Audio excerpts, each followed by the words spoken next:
The void of space stretched endlessly around the USS Defiant, humanity's first and only Titan-class battleship. Its massive frame, nearly 2 miles long, drifted at the edge of the solar system like a silent guardian.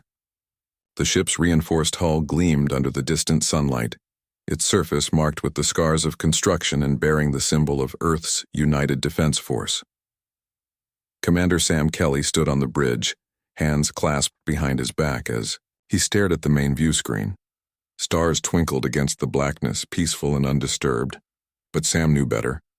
Somewhere out there, an enemy approached, an enemy that had already destroyed 17 worlds.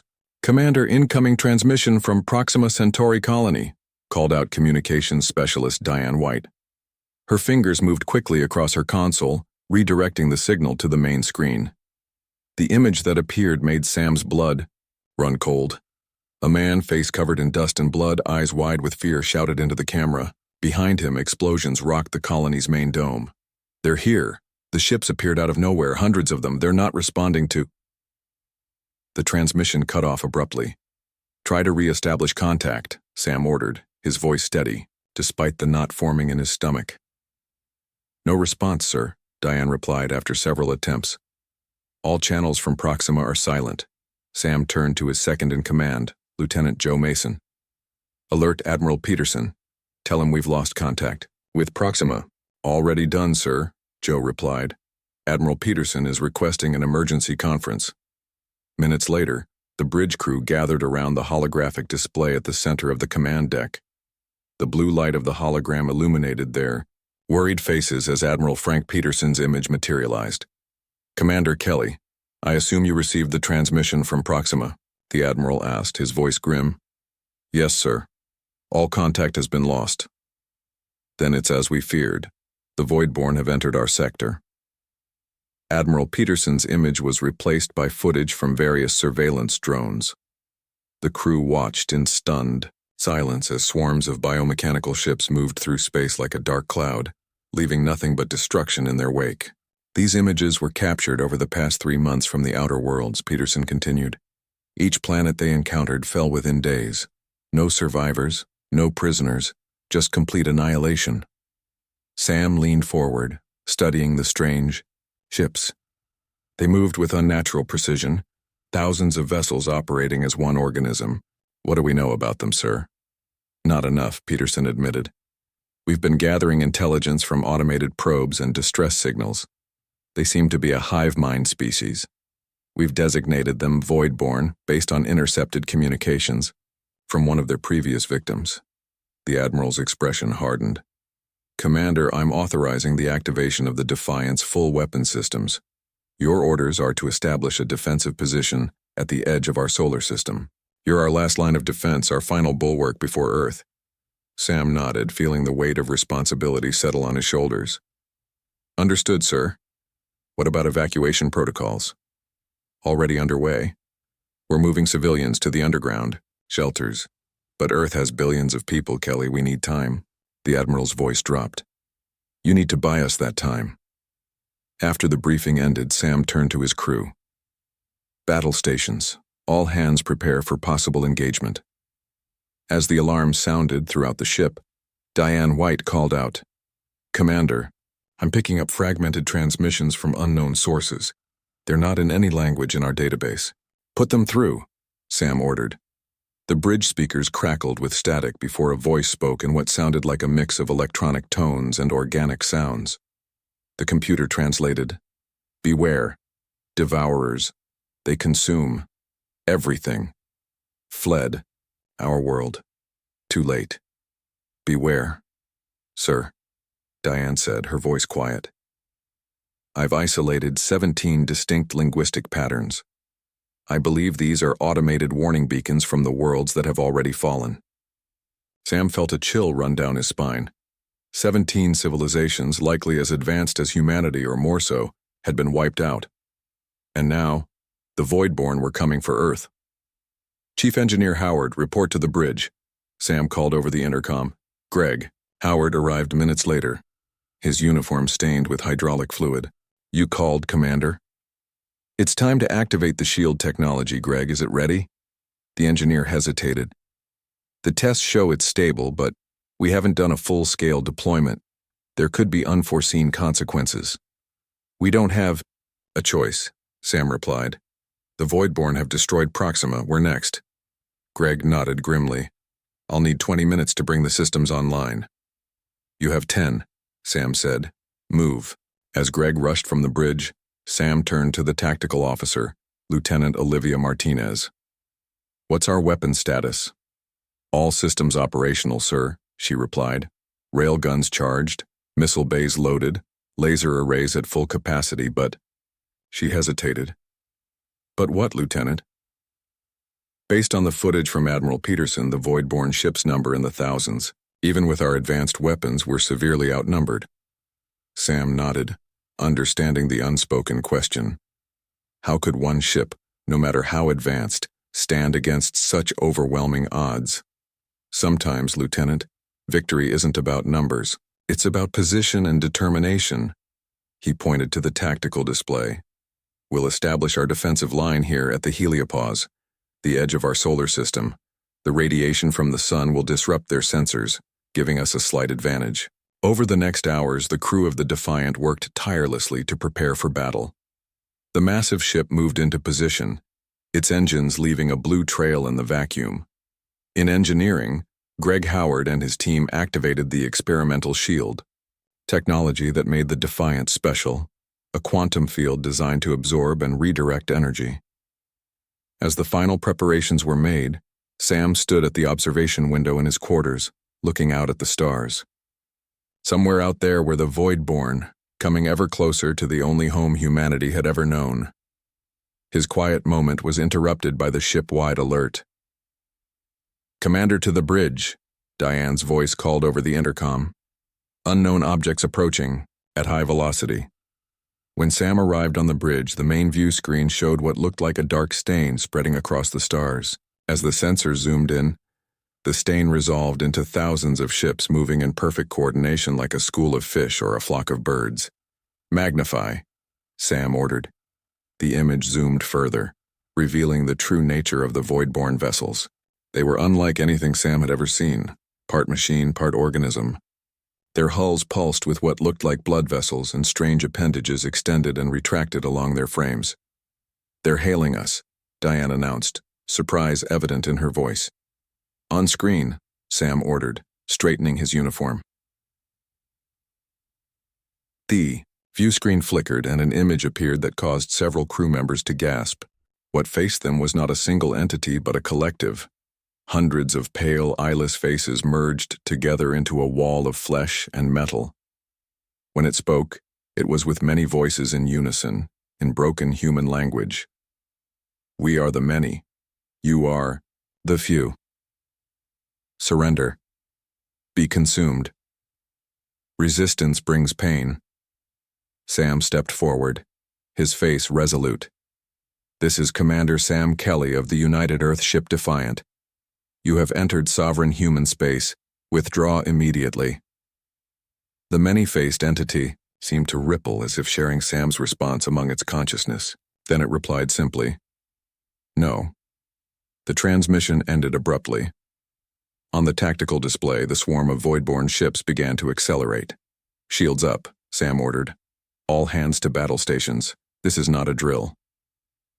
As warning klaxons sounded throughout the Defiant, Sam looked at the approaching enemy. The Voidborn had crushed 17 civilizations on their path of destruction. But now they faced something they hadn't encountered before. Humanity's determination to survive, embodied in the massive battleship that stood in their way. The Defiant's weapon systems came online, energy building in its massive frame. A human battleship against an alien armada. The odds were impossible. But Sam Kelly smiled grimly. Humanity had always thrived on beating impossible odds. Tactical. Target the lead vessels, he commanded. Let's show them what happens when they threaten Earth. The Defiant shuddered as another blast from the Voidborn ship struck its shields. Commander Sam Kelly gripped the arms of his command chair, steadying himself as the massive battleship adjusted its position. Shield status? He called out. Holding. At 63%, sir. Chief Engineer Greg Howard replied from his station. Sweat beaded on his forehead as he worked to maintain the experimental shield technology. The quantum field is redistributing the energy, but there's just too many of them firing at once. It had been 6 hours since the first engagement with the Voidborn fleet. 6 hours of continuous battle. The Defiant had managed to destroy several dozen enemy vessels, but thousands more remained, their biomechanical ships moving with eerie coordination. Lieutenant Olivia Martinez studied her tactical display with growing concern.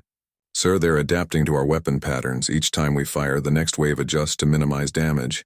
Sam nodded grimly. They learn fast. Change targeting sequence, random pattern, full spread. The Defiant's massive railguns adjusted, firing hyper-accelerated projectiles in an unpredictable pattern. The void lit up as the shots connected with Voidborn ships, tearing through their strange, pulsing hulls. Direct hits, Olivia reported. 14 enemy vessels destroyed. A small victory, but Sam knew it wouldn't be enough. For every ship they destroyed, hundreds more pressed forward, testing the Defiant's defenses, probing for weaknesses. Commander, Communications Specialist Diane White called out. Incoming transmission from Earth. It's Admiral Peterson. On screen, Sam ordered. Admiral Peterson's face appeared, looking haggard and tired. Behind him, officers rushed back and forth in what appeared to be Earth's main defense headquarters. Commander Kelly, status report, the Admiral demanded. We've engaged the enemy, sir. The Defiant has destroyed approximately 60 Voidborn vessels. Our shields are holding, but they outnumber us significantly. Peterson nodded. You've confirmed what our scientists feared. The Voidborn are a collective consciousness adapting to our strategies in real time. Yes, sir. What's the status of the evacuation? The Admiral's expression darkened. Not good. We've only managed to get about 20% of Earth's population to the underground shelters. We need more time. How much time, sir? At least 72 more hours to reach minimum safe levels. Sam exchanged glances with Lieutenant Mason. 3 more days against these odds seemed impossible. There's more, Peterson continued. I'm sending Captain Laura Hill to your position with new orders. Her shuttle will dock within the hour. With respect, Admiral, we're in the middle of an engagement. Docking procedures would require lowering a section of our shields. I understand the risk, Commander, but Captain Hill has critical information and orders that cannot be transmitted. You are to give her your full cooperation. Peterson out. As the transmission ended, Sam turned to his crew. You heard the Admiral. We need to hold this position for 3 more days. The bridge fell silent as the reality of their situation sank. Sir, Diane spoke up. I've been analyzing the Voidborn's communication signals. There's something strange about them. What is it? They're not using any known form of transmission, no radio waves, no light signals. It's almost like... She hesitated. Like what, specialist? Like quantum entanglement, sir. They seem to be communicating instantaneously across vast distances. This caught the attention of Dr. Alan Garcia, the ship's science officer, who had been quietly working at his station. That would explain their perfect coordination. If they're using quantum entanglement, their ships are essentially extensions of a single mind. Sam considered this information. Could we disrupt it somehow? Theoretically, yes, Dr. Garcia replied, excitement building in his voice. If we could create a quantum interference field tuned to their specific frequency, we might be able to break their connection, at least temporarily. How long would it take to develop such a field? Garcia frowned. Under normal circumstances, months of research. But if we could capture one of their smaller ships intact, I might be able to analyze their communication system and speed up the process. Lieutenant Martinez, Sam called. Any smaller Voidborn vessels within capture range? Olivia scanned her display. Yes, sir. There's a scout-sized ship approximately 2,000 kilometers from our port side. It appears to be analyzing our shield harmonics. Perfect. Prepare a precision strike to disable but not destroy it, and have a recovery team standing by. The next hour was tense as the Defiant executed a complex maneuver, using its main weapons as a distraction, while a smaller, focused energy beam disabled the Voidborn scout ship. A recovery team in a heavily shielded shuttle launched from the battleship's bay, capturing the alien vessel in a containment field and bringing it aboard. Just as the recovery team returned, another shuttle approached the Defiant, this one from Earth, carrying Captain Laura Hill. The docking procedure was nerve-wracking. The Defiant had to lower a section of its shields, making it vulnerable to attack. Sam ordered all available weapons to concentrate fire on that sector, creating a wall of defensive fire while the captain's shuttle slipped through. Laura Hill strode onto the bridge minutes later. She was a compact woman with short gray hair and eyes that reflected decades of military service.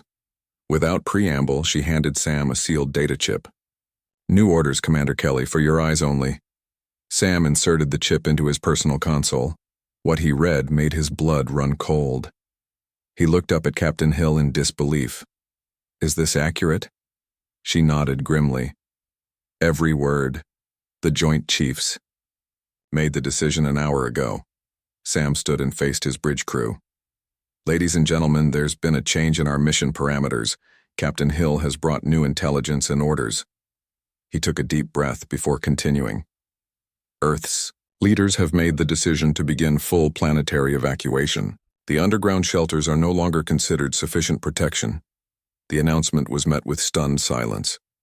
"Our new orders are to hold this position at all costs for 72 hours, giving Earth time to launch as many evacuation ships as possible." Sam's voice was steady despite the weight of the words. "We are now officially Earth's last line of defense." Dr. Garcia stepped forward. "Commander, the Voidborn scout ship we captured. My team has already made some discoveries. Their ships are partially organic with what appears to be a neural network integrated into the mechanical systems." "Can we use this information?" Sam asked. "I believe so. If their ships truly function as extensions of one consciousness, disrupting even a portion of the network might confuse their entire fleet."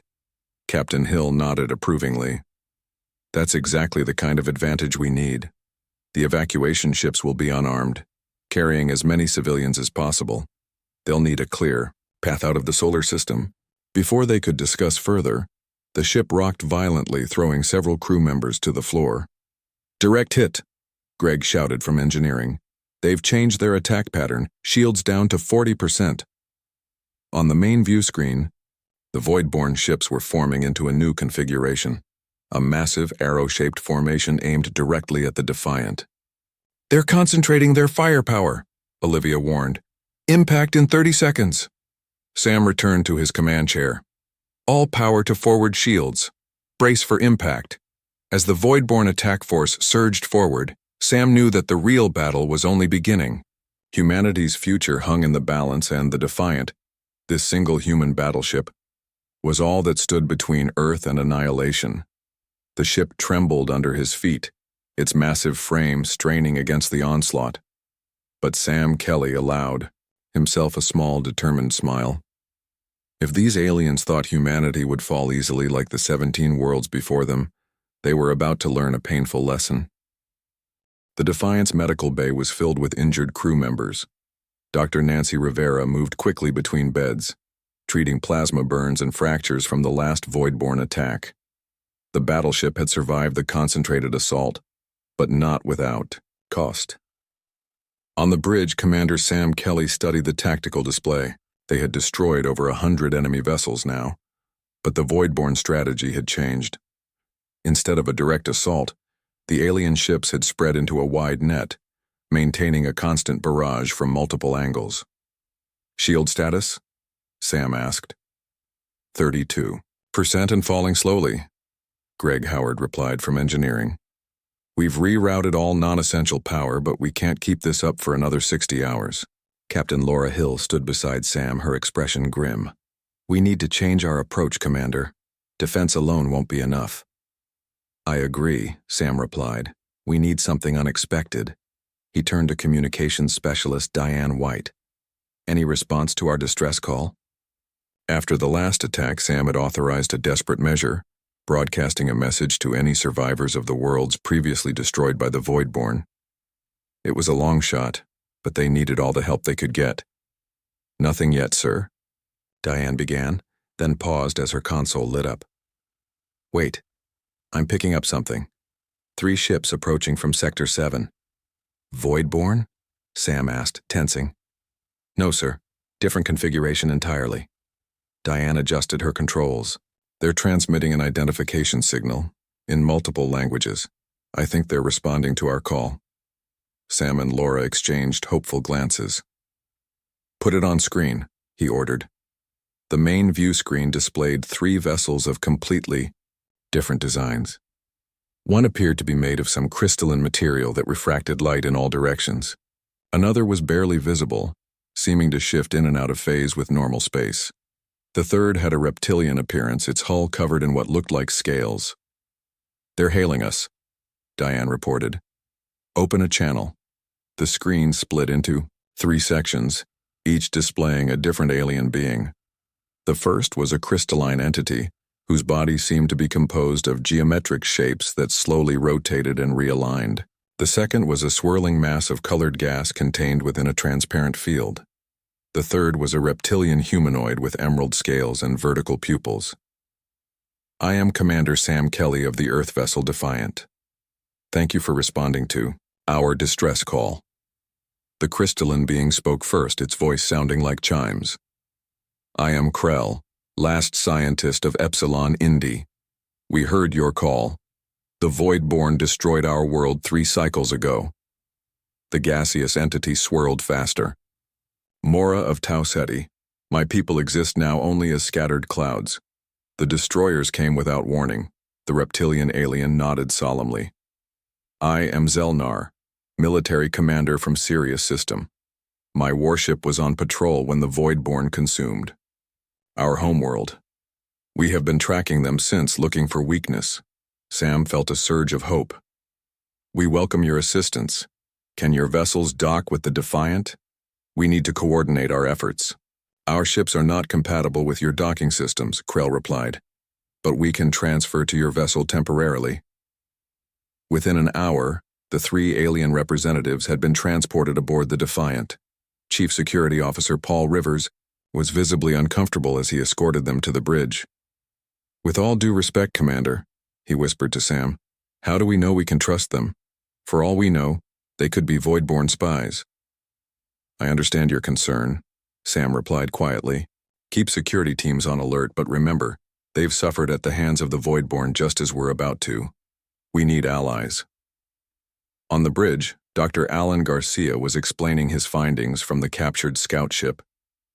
The Voidborn vessels contain both mechanical and organic components.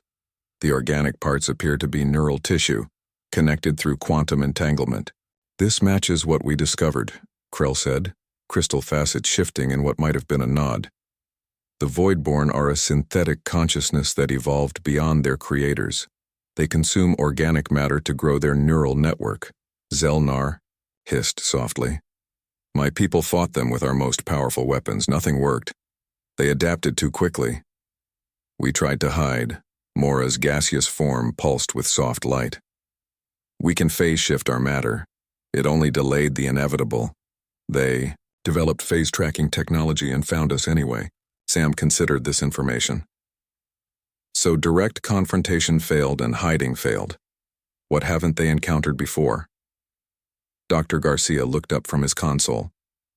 Commander, I've been analyzing the data from all 4 species, humans and our new allies.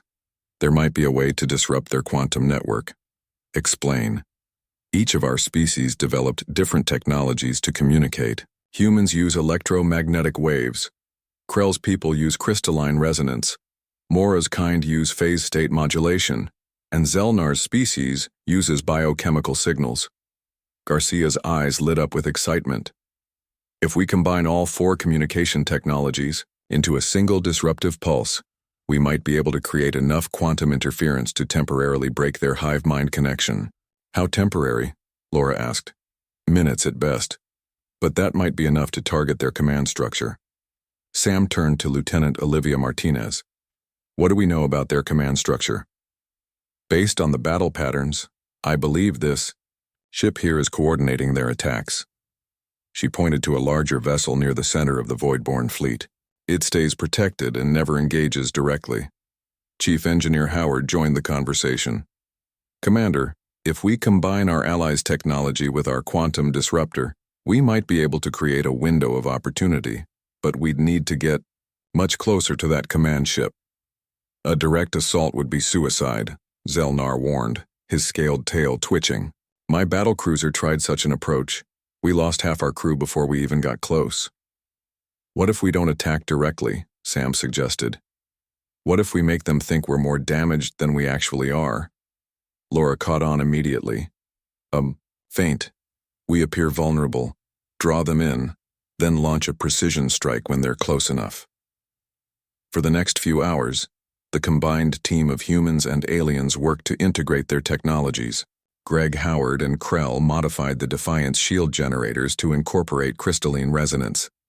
Dr. Garcia and Mora developed a phase shift module for the ship's sensors. Zelnar worked with Lieutenant Martinez to adapt the weapon systems. Meanwhile, the Voidborn continued their assault, gradually wearing down the Defiance defenses. By the time the modifications were complete, shield strength was down to 20%. All preparations complete, Commander, Greg reported. But I should warn you, these modifications aren't exactly tested. There's a chance they could overload our systems. Noted, Sam replied. Begin the operation. Reduce shield power to 10% and send out a fake distress signal. Make it look like we're crippled. Sir, Paul Rivers objected, that will leave us extremely vulnerable. It's a calculated risk, Chief. Sam's voice was firm. Sometimes you have to appear weak to reveal your enemy's strength. The Defiance shields visibly flickered and dimmed. Emergency lighting activated throughout the ship, creating the impression of systems failure. Almost immediately, the Voidborn fleet began to adjust, dozens of ships moving toward the seemingly weakened battleship. They're taking the bait, Olivia reported. The command vessel is shifting position, directing the attack squadrons. Stand by, Sam ordered. Wait until they're fully committed. The bridge crew watched tensely as the Voidborn ships closed in. The alien visitors stood silently, each remembering their own world's destruction. Now, Sam commanded when the enemy fleet reached the optimal position. The Defiant suddenly came to full power. The modified shields activated with a burst of crystalline energy that rippled through space. The weapon systems fired, but instead of conventional projectiles, they released a combination of phase-shifted particles and biochemical agents. The effect was immediate and dramatic. The Voidborn ships closest to the Defiant began to move erratically, colliding with each other. The carefully coordinated attack dissolved into chaos. It's working, Dr. Garcia exclaimed. Their quantum network is experiencing interference. Target the command vessel, Sam ordered. All weapons. The Defiant's full arsenal focused on the larger Voidborn ship. Railguns, laser arrays, and missile batteries fired simultaneously. The alien vessel's protective screen flickered under the assault before collapsing entirely. The combined attack tore through its biomechanical hull, causing a cascade of explosions. But as the command ship began to break apart, something unexpected happened. The remaining Voidborn vessels didn't retreat or become completely disorganized as expected. Instead, they split into two distinct groups. One group continued toward Earth while the other turned to focus entirely on the Defiant. They've adapted again, Krell warned, crystal body pulsing with alarming patterns. They've segmented their consciousness. Before anyone could respond, a massive energy surge hit the Defiant. Consoles exploded across the bridge. The ship lurched violently, throwing crew members to the floor. Direct hit to engineering, Greg shouted over the alarms. Hull breach on decks 12 through 15. Critical systems failing, Olivia replied, blood trickling from a cut on her forehead. Shields down, weapons at 40%. Life support, failing on multiple decks. As red warning lights flashed to Crow, smoke filled the bridge of the Defiant as emergency systems struggled to contain the damage. Commander Sam Kelly moved through the chaos, helping injured crew members and issuing orders in a calm, steady voice despite the dire situation. Seal, off decks 12 through 15, he ordered. Reroute life support from non-essential areas. Chief Engineer Greg Howard's voice came through a damaged speaker, punctuated by static. "Commander, main power is failing. We're switching to backup generators, but they won't last long." Sam turned to Dr. Alan Garcia. "What's the status of our quantum disruptor?" "Still operational," Garcia replied, "but its range has been severely reduced. We'd need to get much closer to affect the remainder of the Voidborn fleet." Through the view screen, they could see half of the alien fleet continuing toward Earth, while the other half surrounded the damaged Defiant, preparing for another attack. "Commander," Diane White called out, her voice hoarse from the smoke. "I've established contact with Earth. Admiral Peterson is standing by." The Admiral's face appeared on a flickering screen. His expression grew grim as he saw the condition of the bridge. "Kelly, what's your status?" "Critical, sir," Sam replied honestly. "We've managed to destroy their command ship and disrupt their network temporarily, but the Defiant has sustained heavy damage. Half of the Voidborn fleet is still headed toward Earth." Peterson nodded solemnly. "The evacuation is only at 40%. We need more time." "Sir, we've made contact with survivors from other worlds destroyed by the Voidborn. They've provided valuable intelligence and technology." Sam gestured to the 3 alien visitors. The Admiral's eyes widened at the sight of the extraterrestrial beings, but quickly returned to the matter at hand. "Can you stop the fleet heading our way?"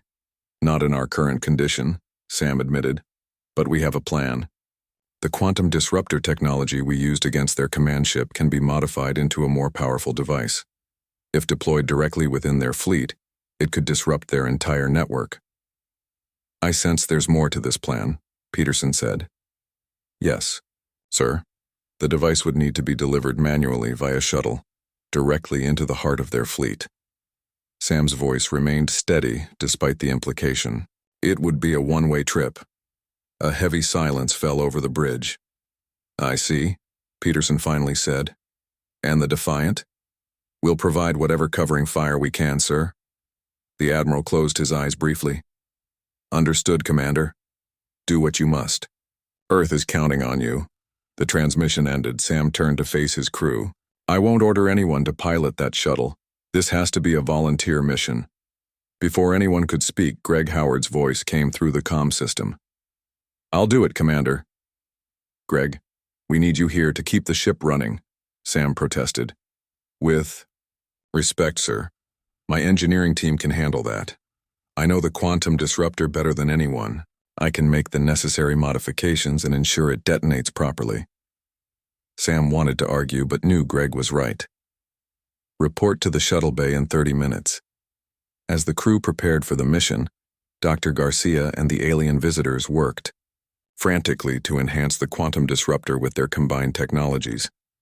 "This device will create a cascading failure in their quantum network," Krell explained, crystal form shifting anxiously.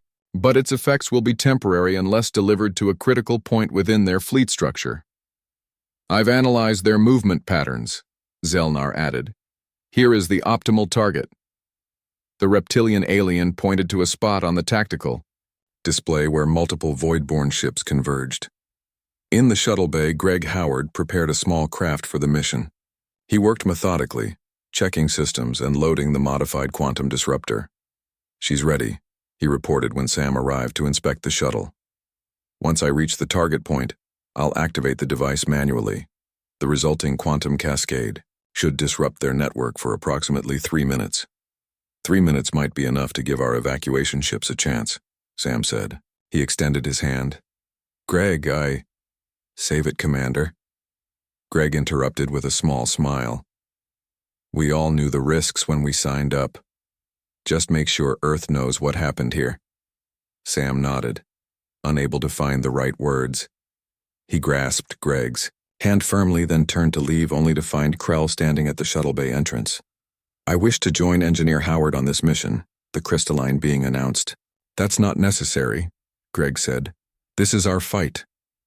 "It is all our fight," Krell replied. "My world is gone. My people are gone. But I can still contribute to stopping these destroyers."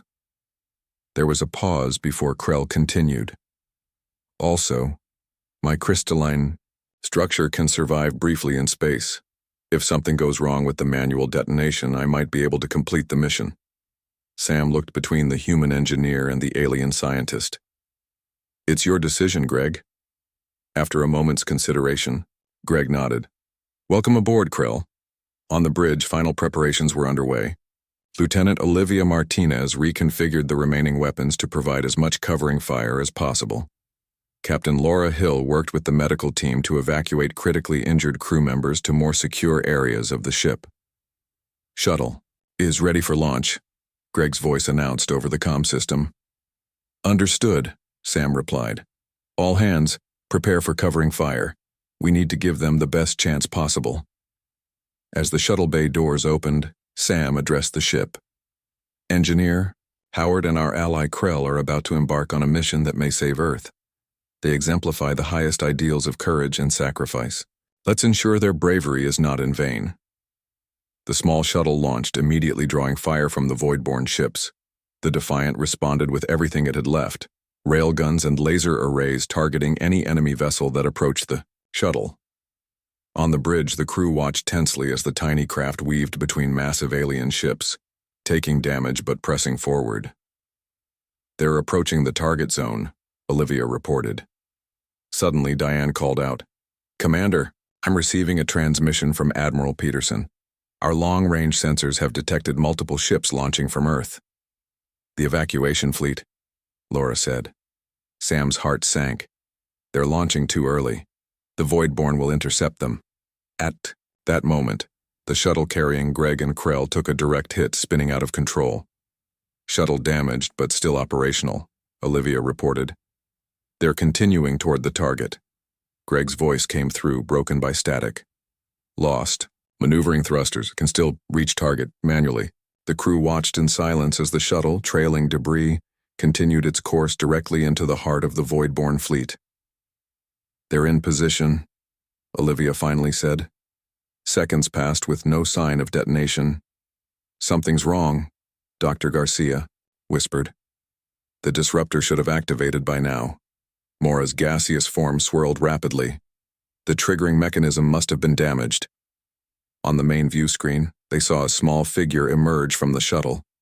Krell's crystalline form, glittering in the void of space, moving toward the quantum disruptor. Krell is attempting manual activation, Zelnar said, a note of respect in his reptilian voice. There was a blinding flash as the quantum disruptor finally activated. A wave of energy rippled outward, washing over the Voidborn fleet. Ship after ship began to drift aimlessly, their coordinated movements dissolving into chaos. It worked, Dr. Garcia exclaimed. Their network is disrupted. Target the disoriented ships, Sam ordered. Everything we've got left. The Defiant fired its remaining weapons, destroying dozens of drifting Voidborn vessels. For the first time since the battle began, the odds seemed to shift slightly in humanity's favor. Then, through the chaos of battle, a new transmission reached the bridge.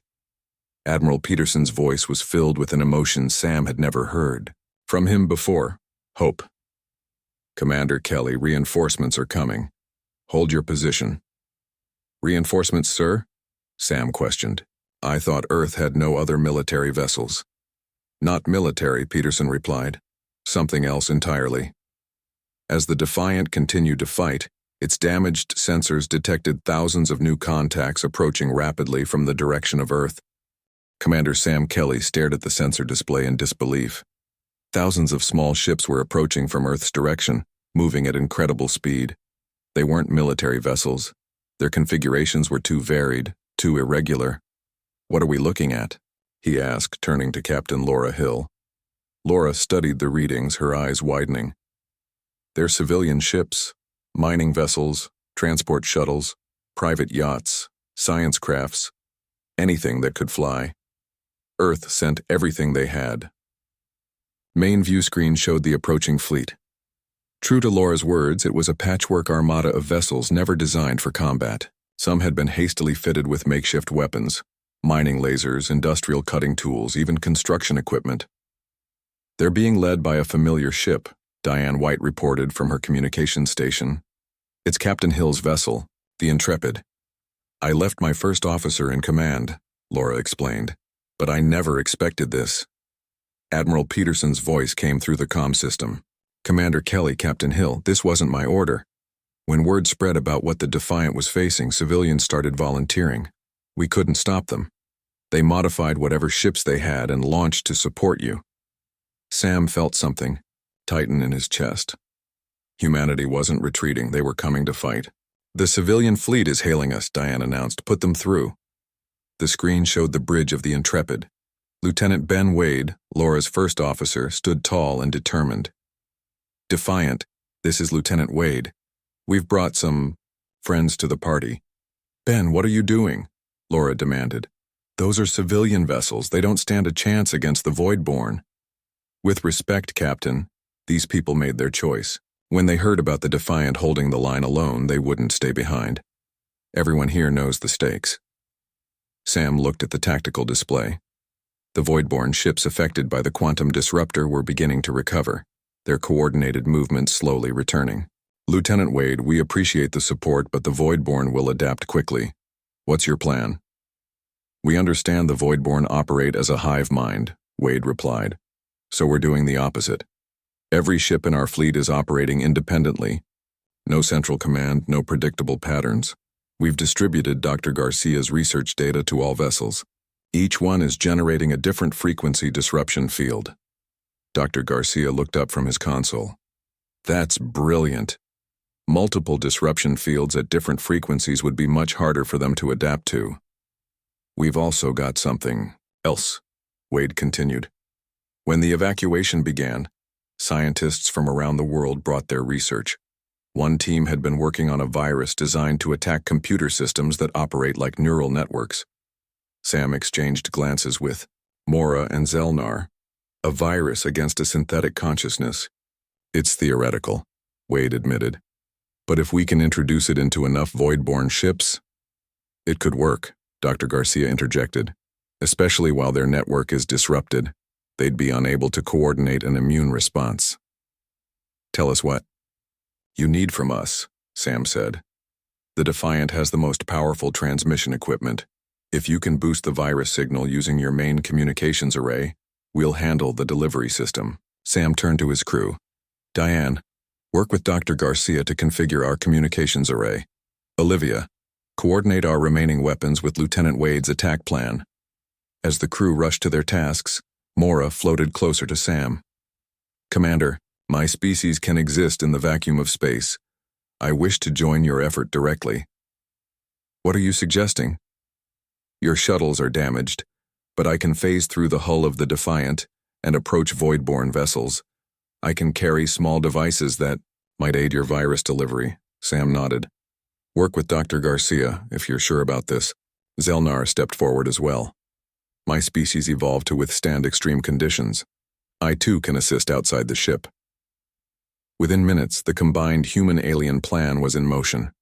The civilian fleet spread out in a wide formation, each ship targeting different Voidborn vessels with disruption fields. Mora and several of Zelnar's crew exited the Defiant, carrying specially designed transmitters to implant directly onto enemy ships.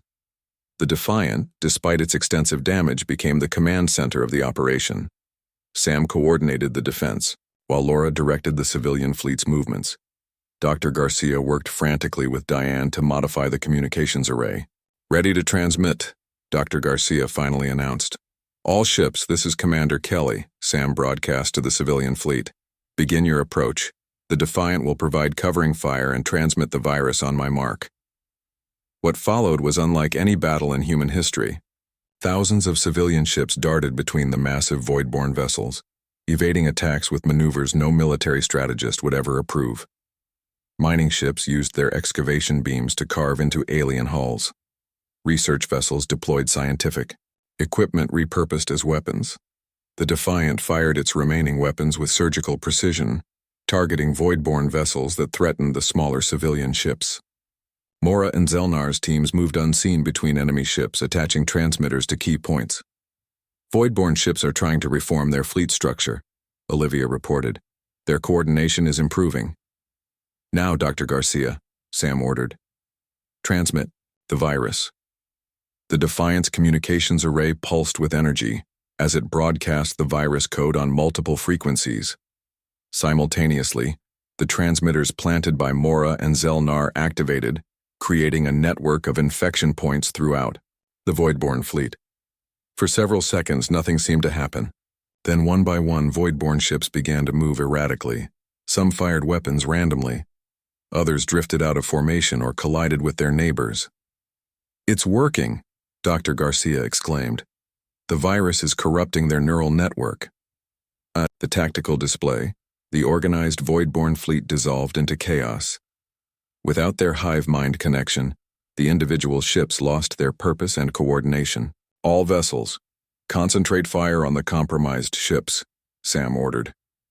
The civilian fleet responded immediately, focusing their makeshift weapons on the confused Voidborn vessels.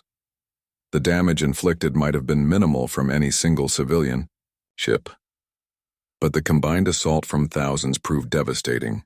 "Commander," Diane called out, excitement in her voice, "I'm intercepting communications between Voidborn ships. They're not using quantum entanglement anymore. They're using standard transmissions we can intercept."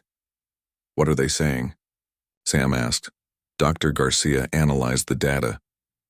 "It's not exactly language as we understand it. More like emotional states. They're experiencing something new." "What emotion?" Laura asked. Dr. Garcia looked up, surprise evident on his face. "Fear. They're afraid." The Voidborn fleet began to break apart. Some ships attempted to flee while others continued to fight without coordination. The civilian fleet pursued relentlessly, preventing any organized retreat. Hours later, it was over. The remaining Voidborn vessels gathered into a small cluster and accelerated away from the solar system, broadcasting a signal that the Defiance computers translated simply as retreat.